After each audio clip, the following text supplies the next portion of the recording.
मुसलमानों को पकड़कर फुल पीटा मारा, वो डिस्चार्ज हो गए। किसने किया? वो अदालत में जाएगी और जो दोषी हैं उनको सजा दिलाने का काम करेगी। ही बम धमाका जहाँ वहाँ पे 6 नमाजी जो नमाज पढ़ने तो दोस्तों असदुद्दीन अवीसी से लेकर वारिस पठान और इमरान प्रतापगढ़ी ने कई ज़्यादा सवाल उठाए हैं और काफ़ी भड़कते हुए नज़र आए हैं। जी हां, आपको बताता हुआ चलूँ कि मालेगांव के बम ब्लास्ट में जितने भी आरोपी थे और साध्वी प्रज्ञा जी को भी कोर्ट ने कल बाइज्जत बरी कर दिया है। जी हां, ये इस वक्त की बड़ी खबर निकलकर सामने आ रही है कि कोर्ट ने मालेगांव के बम ब्लास्ट में जितने भी आरोपी थे उन सभी को बाइज्जत बरी कर दिया है। अब इसी को लेकर पूरे देश के अंदर हंगामा बरपा हुआ है और काफ़ी मुस्लिम नेता जो है सामने आकर जो है उन्होंने सवाल उठाए हैं और काफ़ी जमकर भड़कते हुए नज़र आए हैं। इस तरह से दोस्तों आपको बताता हुआ चलूँ कि मालेगांव के बम ब्लास्ट में 6 नमाजी और 100 से ज़्यादा लोग जो है घायल हो चुके थे, लेकिन अब कोर्ट ने तमाम आरोपी को बरी कर दिया। इस पर जो है जितने भी मुस्लिम नेता है वो अपना अपना रिएक्शन देते हुए नज़र आए और काफ़ी भड़कते हुए नज़र आए। आप सबसे पहले ये कुछ वीडियो क्लिप देखे, फिर आगे हम आकर आपसे बात करते हैं। RDX वहाँ पर इस्तेमाल हुआ, ये NIA ने अपनी चार्जशीट में कहा। अब ये मिलिट्री ग्रेड RDX इस्तेमाल हुआ तो फिर ये कहाँ से आया भाई? 2006 का बॉम्ब ब्लास्ट मालेगांव का 2 हुए, 2006, 2008। 2006 में आपने मुसलमानों को पकड़कर फुल पीटा मारा, वो डिस्चार्ज हो गए। किसने किया वो? अब 2008 का ब्लास्ट फिर किसने किया? और तीसरा ये याद रखिए कि अगर साध्वी प्रज्ञा ठाकुर की मोटरसाइकिल पर ही वो बॉम्ब रखा गया RDX मिलिट्री ग्रेड, और NIA ने कहा कि उनके पास नहीं था, वो 2 लोगों के पास था, रामजी कलसांगरे जो अभी तक गायब हैं, तो फिर ये हमको समझ में नहीं आ रहा। फिर मुंबई में जो ब्लास्ट हुआ था 1991 में, उसमें भी एक महिला के नाम पर एक वो गाड़ी थी, क्या बोलते हैं आपकी, मारुति वैन थी, जिसको ना चलाने आता था, उसको आपने कन्विक्शन दे दिया। ये हमको समझ में नहीं आ रहा। आज NIA की कोर्ट ने मालेगांव बम धमाके के 7 आरोपियों को बरी कर दिया। कहा कि NIA एविडेंस नहीं ला सकी, एविडेंस प्रूव नहीं कर सका प्रोसिक्यूशन, इस बुनियाद के ऊपर उनको बरी कर दिया। मालेगांव ही बम धमाका जहाँ वहाँ पे 6 नमाजी जो नमाज पढ़ने जा रहे थे उनकी डेथ हो गई। 100 से ज्यादा लोग इंजर्ड हो गए हैं वहां पर। क्या बम आसमान से गिरा था? कहां से आया था? अब वहां बताया जा रहा था कि जो मोटरसाइकिल यूज हुई वो उस बम ब्लास्ट की जो मुख्य आरोपी साध्वी प्रज्ञा सिंह ठाकुर उनका नाम था, जो मुख्य आरोपी में मोटरसाइकिल उनके नाम पर थी। उनको आज बरी कर दिया गया। अभी ही कुछ सवाल है जो महाराष्ट्र सरकार को देने होंगे।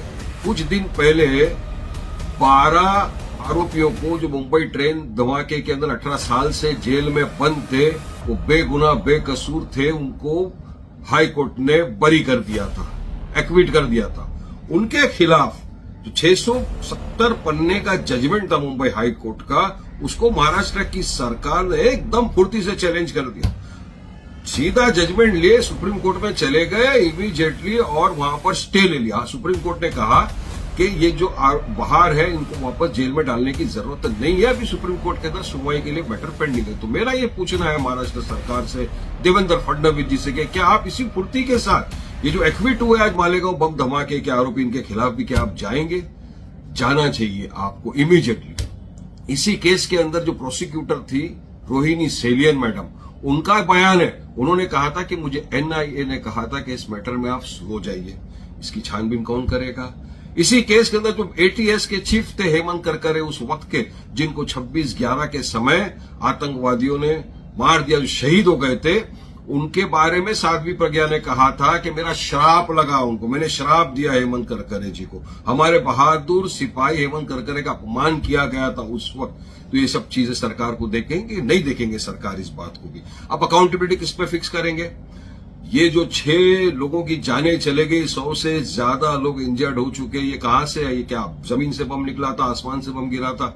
इसकी पूरी जांच पड़ताल होनी चाहिए, इंक्वायरी होनी चाहिए। महाराष्ट्र सरकार को इमीडिएटली अपील फाइल करना चाहिए और इनको फिर से सलाखों के पीछे डालना चाहिए।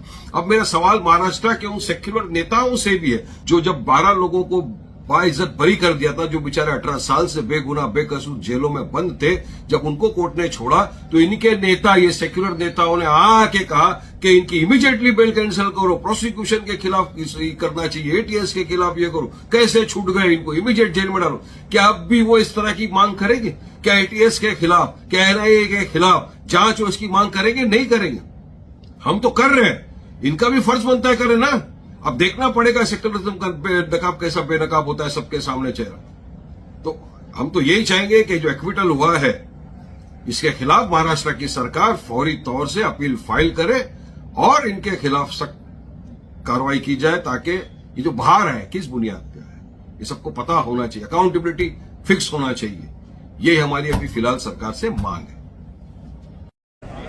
हाँ, फैसला हमने देखा, बहुत आश्चर्यजनक है और ये फैसला है, इंसाफ नहीं है। इंसाफ की बात जो हो रही हैं वो आत्माएं, वो रूहें जो इस जघन्य आतंकवादी घटना में मारी गई थी। मुझे लगता है कि मौजूदा सरकार ने कहीं ना कहीं से, एनआईए ने पैरवी को कमजोर किया, जिसका परिणाम इस फैसले की शक्ल में आया। न्याय नहीं हुआ है।